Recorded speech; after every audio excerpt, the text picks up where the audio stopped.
नमस्कार दोस्तों, स्वागत है आपका हमारे चैनल पर। आज हम बात करेंगे एक ऐसे नेता के बारे में जिनकी पहचान हरियाणा की राजनीति में बड़ी महत्वपूर्ण है। जी हाँ, हम बात कर रहे हैं ओम प्रकाश चौटाला के बारे में, जो सिर्फ एक राजनेता ही नहीं, बल्कि एक संघर्षशील नेता के रूप में जाने जाते हैं। तो चलिए इस वीडियो में हम जानेंगे ओम प्रकाश चौटाला के जीवन के बारे में, उनके संघर्ष और उनके राजनीति करियर के बारे में। ओम प्रकाश चौटाला का जन्म 1 जनवरी 1935 को हरियाणा के जींद जिले के महेंद्रगढ़ गांव में हुआ था। उनके पिता चौंवट देवीलाल हरियाणा के एक बड़े और प्रभावशाली नेता थे, जिन्होंने भारतीय राजनीति में अहम योगदान दिया था। ओम प्रकाश चौटाला का बचपन साधारण था, लेकिन उनका जीवन एक विशेष दिशा में मुड़ने वाला था। उनकी शिक्षा की शुरुआत गांव के ही स्कूल से हुई थी और बाद में उन्होंने कुरुक्षेत्र विश्वविद्यालय से अपनी उच्च शिक्षा प्राप्त की। ओम प्रकाश चौटाला का झुकाव बचपन से ही राजनीति की ओर था और उन्होंने धीरे-धीरे अपने पिता के मार्गदर्शन में राजनीति में कदम रखा। ओम प्रकाश चौटाला ने सबसे पहले 1977 में विधानसभा चुनाव में भाग लिया था। यहां उन्होंने कांग्रेस पार्टी के खिलाफ अपने कदम बढ़ाए थे और जनता पार्टी की ओर से चुनाव लड़ा था। उन्होंने हरियाणा विधानसभा में अपनी जगह बनाई और इसके बाद उनका राजनीतिक करियर तेजी से आगे बढ़ने लगा।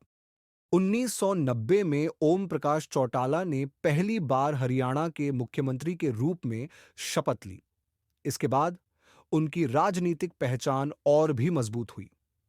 उन्होंने हरियाणा में किसानों, नौजवानों और गरीबों के अधिकारों के लिए संघर्ष किया। वह एक दृढ़ नायक के रूप में सामने आए, जिन्होंने कभी भी अपनी नीतियों से समझौता नहीं किया। ओम प्रकाश चौटाला की राजनीति का एक अहम पहलू उनकी नीतियां और उनके द्वारा किए गए कार्य थे। उनके शासनकाल में हरियाणा में कई महत्वपूर्ण योजनाएं लागू की गईं। उन्होंने शिक्षा, स्वास्थ्य और सड़क निर्माण के क्षेत्र में कई बड़े कदम उठाए। उनके मुख्यमंत्री बनने के बाद हरियाणा में कई विकासात्मक कार्य हुए, जिनकी वजह से वह लोगों के बीच लोकप्रिय हो गए। लेकिन ओम प्रकाश चौटाला का राजनीतिक जीवन विवादों से भी भरा रहा। उनका नाम कई बार भ्रष्टाचार के मामलों में आया। 2000 के दशक में एक बड़ा विवाद सामने आया, जब उन्हें शिक्षक भर्ती घोटाले में दोषी पाया गया। इस मामले में वह जेल भी गए, लेकिन इसके बावजूद उनकी राजनीतिक पकड़ कमजोर नहीं हुई। उनके खिलाफ लगाए गए आरोपों ने उनकी छवि को प्रभावित किया, लेकिन ओम प्रकाश चौटाला ने कभी भी हार नहीं मानी। उन्होंने अपनी पार्टी इंडियन नेशनल लोक दल (आईएनएलडी) को बनाए रखा और पार्टी को फिर से मजबूत किया। उनका मानना था कि राजनीति में कठिनाइयों का सामना करना जरूरी है और वह कभी पीछे नहीं हटते। और चलिए अभी एक नजर डालते हैं इनके हरियाणा के मुख्यमंत्री बनने के सफर पर। ओम प्रकाश चौटाला ने सबसे पहले 1990 में हरियाणा के मुख्यमंत्री के रूप में शपथ ली।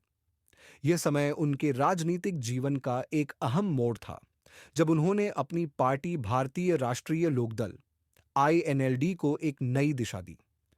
1990 में उन्हें 3 नवंबर को मुख्यमंत्री के रूप में शपथ दिलाई गई।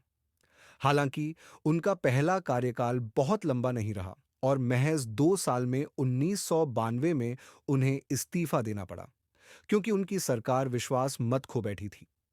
इसके बाद ओम प्रकाश चौटाला ने 1995 में फिर से मुख्यमंत्री पद पर वापसी की। इस बार उनकी सरकार ज्यादा मजबूत रही। उन्होंने 1995 से लेकर 2000 तक मुख्यमंत्री के रूप में काम किया। ओम प्रकाश चौटाला का यह कार्यकाल हरियाणा में कई विकास परियोजनाओं के लिए याद किया जाता है। इस दौरान उन्होंने शिक्षा, कृषि और ग्रामीण विकास में कई सुधार किए। लेकिन उनके इस कार्यकाल में भी राजनीतिक उथल-पुथल होती रही। 2000 में एक बार फिर से उन्हें मुख्यमंत्री पद से हाथ धोना पड़ा। इसके बाद उन्होंने 2005 में तीसरी बार मुख्यमंत्री बनने की कोशिश की, लेकिन फिर से उन्हें सफलता नहीं मिली। वहीं 2009 में ओम प्रकाश चौटाला ने एक बार फिर से मुख्यमंत्री बनने का प्रयास किया, लेकिन इस बार भी उनका प्रयास असफल रहा और उनका राजनीतिक करियर काफी संघर्षों से भरा रहा। 2010 में वह भ्रष्टाचार के आरोप में जेल गए, लेकिन इसके बाद भी उन्होंने राजनीति में अपनी सक्रियता बनाए रखी।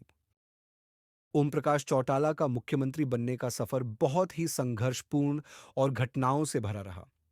वह 3 बार हरियाणा के मुख्यमंत्री बने हैं, 1990, 1955 और 2000 में। लेकिन हर बार उन्हें कई चुनौतियों का सामना करना पड़ा। तो इस वीडियो में हमने आपको बताया ओम प्रकाश चौटाला की जीवनी के बारे में, उनके राजनीतिक सफर के बारे में। लेकिन दुख की खबर यह है कि वो आज हमारे बीच नहीं रहे हैं। तो मेरा आप सबसे निवेदन है कि उनकी आत्मा की शांति के लिए आप सब कृपया करके 2 मिनट के लिए मौन रखें।